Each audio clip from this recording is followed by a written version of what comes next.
Alright,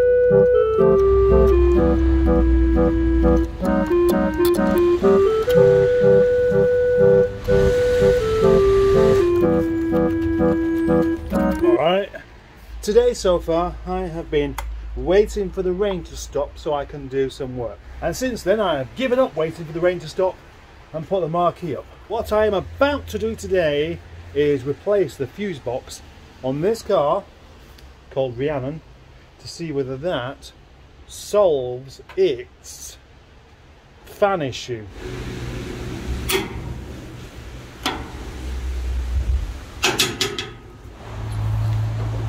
So then, a little recap. The fan doesn't kick in at the temperature that it should do. It is controlled by the coolant temperature sensor there, where if you unplug it, the fan should kick in automatically, and it isn't doing that. It won't work at the moment because it's not plugged in, by the way. The fan is tested and the fan works. However, there is no electricity getting to the plug.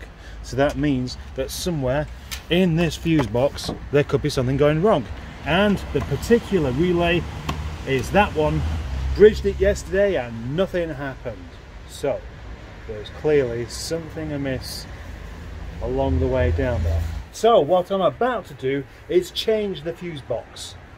Now, unlike many minor jobs you can do in a car, this time disconnecting the battery is a good idea.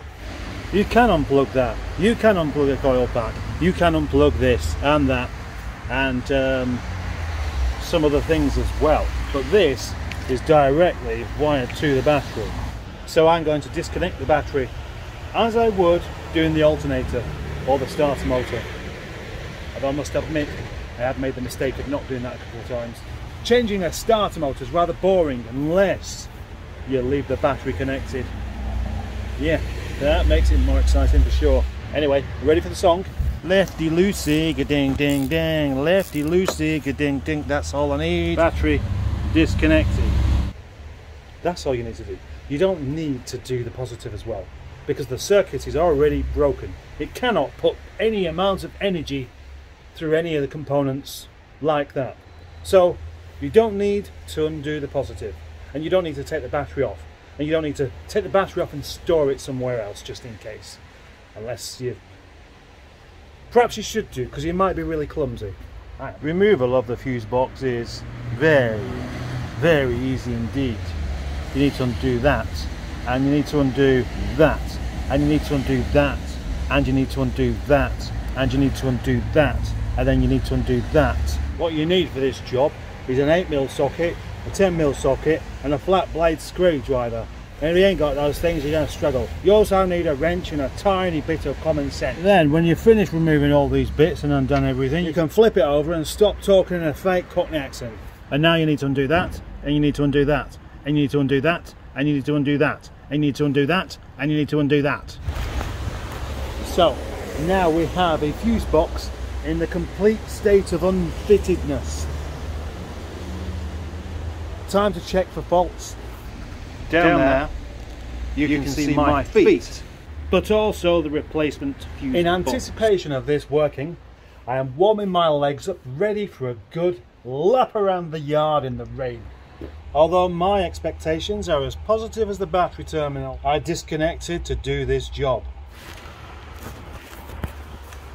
I can't see it's going to make any difference whatsoever. Why would the fuse box go wrong? What can really go wrong with the fuse box? Unless somehow it got overloaded at some point with something and it's just burnt something out that without setting fire to itself or whatever. That's what could have happened. But I don't believe for 1 second that that's what has happened, or that I'm going to succeed in this particular thing, and I'm just wasting my time and yours, come to think of it. Now, to put this back together, it's simple. You have to plug in that and that and that and that and that and that and that, like so. Easy. You cannot go wrong. You cannot go wrong. Do I need a disclaimer there? Possibly. The plugs will only go into one plug hole. They're all different, so you can't accidentally plug in the wrong thing. But you could try, and you could break something doing that. So you could go wrong. So yeah, you could go wrong.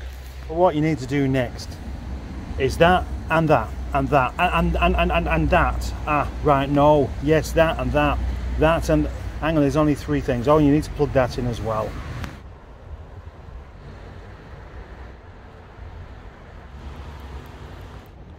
Lovely colours, aren't they? But you cannot have these lovely colours without a cause.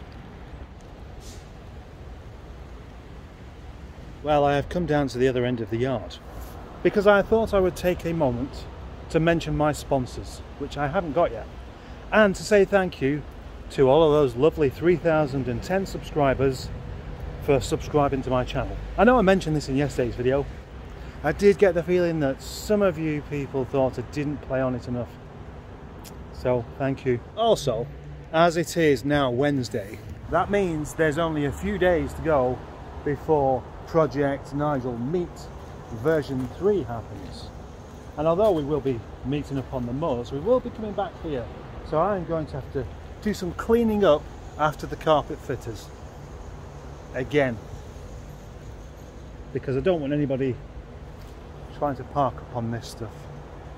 Unless Aaron fancies coming back down and clean up. He did a fantastic job last time, as you know. Oh yeah, I need to get on with this job, don't I?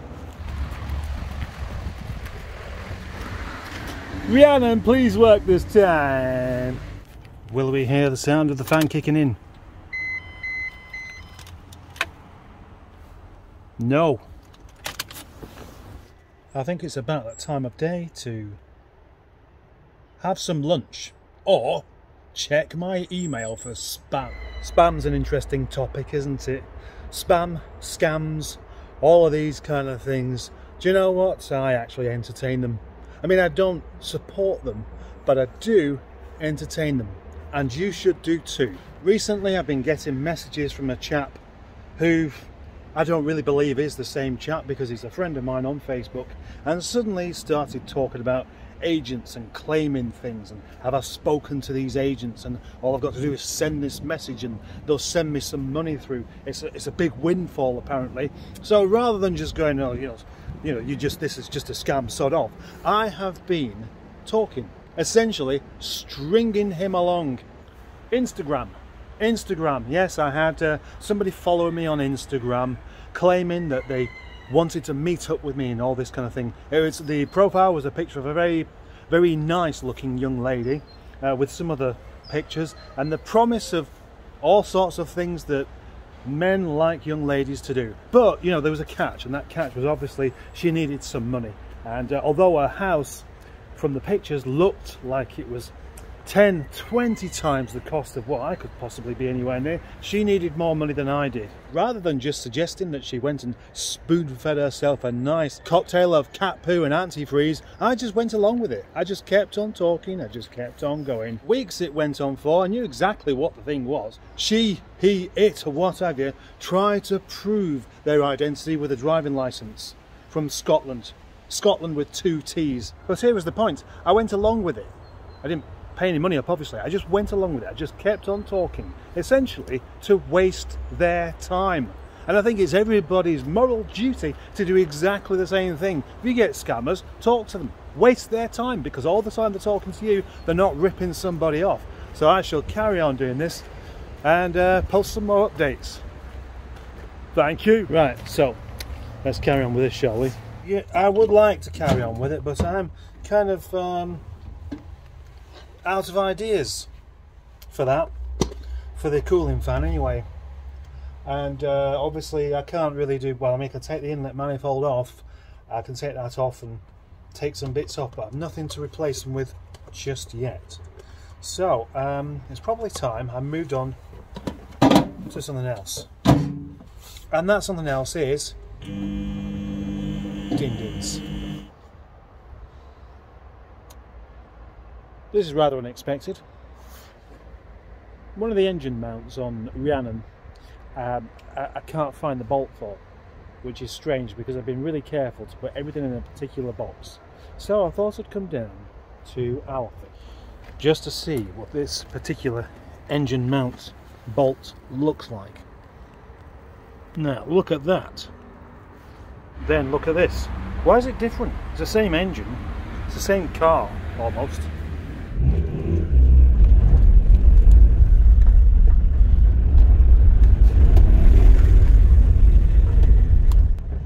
You can tell when I'm having a day that's a bit too busy and I've got too many things to deal with, just by the fact that I've trimmed my beard. Sometimes I think I really do need a boss. Maybe it's just the nature of this phone pinging all the time, people asking for things I haven't got, people saying less price, and postcode please, for something that they're not going to buy.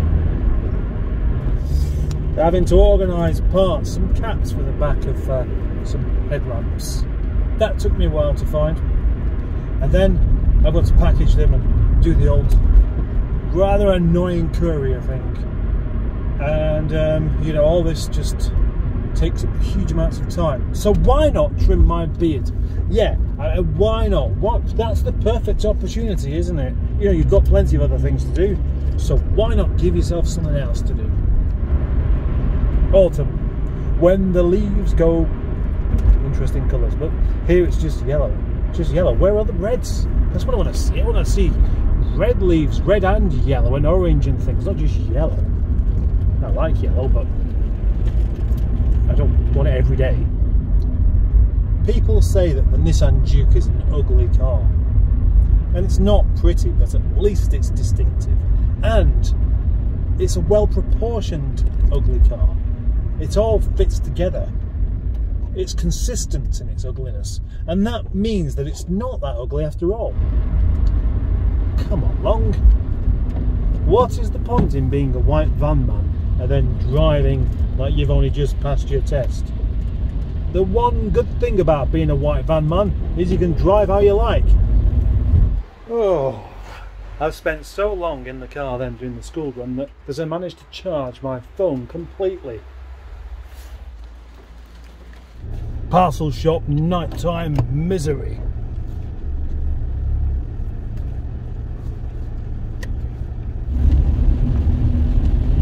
Anybody who loves these dark nights and wants the winter to come needs their head looking at. How is this appealing? Hey, how is it? How is this anywhere near as good as those lovely long days where it's warm and dry and not wet?